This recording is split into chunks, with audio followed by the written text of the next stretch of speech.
आरोपों की एक पूरी लिस्ट मैं देख रहा था, और जब मैं उस लिस्ट को गो थ्रू कर रहा था तो कई आरोप ऐसे मिले जो वाकई काफ़ी संगीन आरोप हैं। पहली चीज़ कि लोगों ने तो मेरे को ये भी कहा कि आप बुला के देखना, तो यहाँ पे जो है, जो निवर्तमान प्रधान हैं, आपकी पत्नी जो हैं, वो यहाँ नहीं आएंगे, बल्कि आप यहाँ पहुँचेंगे, क्योंकि आपके और उनके बीच में खटपट चल रही है और आप पे उनके साथ मारपीट करने का भी आरोप लगा है। अब इस बारे में तो स्पष्टता वही लोग बता सकते हैं जो आरोप लगा रहे हैं इस बात का ना, कि खटपट है। और जैसे मैंने भी सुना है इस बात को कि जो इस समय जो ग्राम प्रधान का, कि मैं अपने सीमित संसाधनों में और जो मुझे ईमानदार हाथों ने जो मुझसे मदद की है, तो उससे मैंने कुछ सीमित संख्या में 15-20 बैनर की व्यवस्था की है। तो उसमें जो है खाली जो प्रधान का चुनाव लड़ रही है हमारी धर्मपत्नी, उनका ही चित्र है उसमें। तो शायद ये इस बात को, लोगों की बातों को बल मिला है कि यार जितने भी प्रत्याशी लड़ रहे हैं, चाहे वार्ड का है, क्षेत्र पंचायत, जिला पंचायत प्रधान, जो भी लड़ रहे हैं, सब अपने साथ में जो है, पत्नी लड़ रही, क्योंकि हमारे सारी सीटें लेडीज हैं, तो उनके साथ में जो है उनके हस्बैंड का फोटो, बेटों का फोटो, इस तरीके से जो है समर्थन के रूप में चल रहा है। लेकिन जो है इस बार जो है मैंने और मेरी धर्मपत्नी ने मिलकर तय किया कि भाई 5 साल जब हमारी धर्मपत्नी गांव के लिए, मतलब ऋषिकेश कोर्ट से लेके हाई कोर्ट तक खुद पैरवी कर सकती है, डीएम एसडीएम जितने भी मामले हैं सब जगह वो पैरवी करती है, उनके सहायक के रूप में हमारी भूमिका है केवल।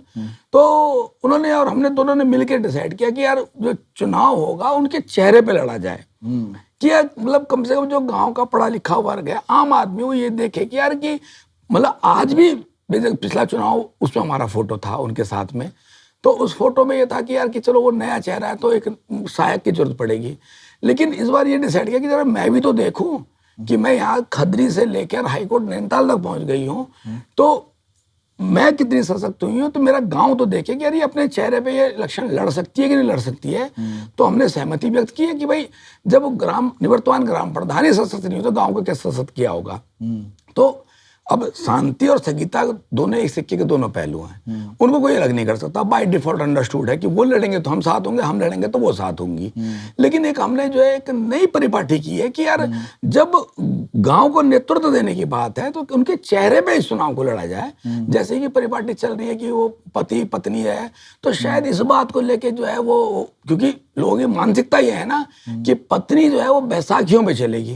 अरे हमारी जो है केंद्र की सरकार ने 50% आरक्षण दे दिया, और आरक्षण देने के बाद भी उनकी स्थिति ये है। अब मैं आपको बताऊं कि हमारे यहाँ जो वर्तमान में 4 प्रत्याशी महिला प्रत्याशी हैं, तो पूर्व वाली सबको एक बार मौका मिल गया है, तो आज भी उनको जो है अपने पतियों के नाम की जरूरत पड़ रही है।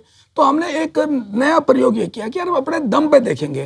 देखिए चुनाव में हार जीत तो लोकतंत्र में लोगों की इच्छा है कि देना या नहीं देना, काम पसंद आएगा तो आगे बढ़ाएंगे और नहीं पसंद आएगा तो घर बैठा देंगे। लेकिन कम से कम जो हमारे संविधान के अनुसार 50% आरक्षण देना, वो खाली किताबों में और वो फाइलों में न रह जाए, खाली वो धरातल पे भी उतरे।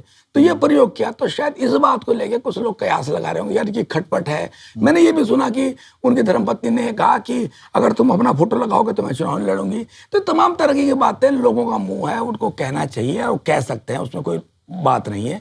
लेकिन सच्चाई वास्तविकता ये है कि हमने एक प्रयोग किया है कि अगर वो प्रधान ही 5 साल में सशक्त नहीं है, उसको आज भी शांति प्रसाद थपलियाल के चेहरे की जरूरत अपने साथ पड़े, तो बेकार उनका चुनाव लड़ना है। तो एक प्रयोग किया है कि गांव देखे इस बात को, क्या वो सशक्त है, अपने चेहरे पे लड़ रही है।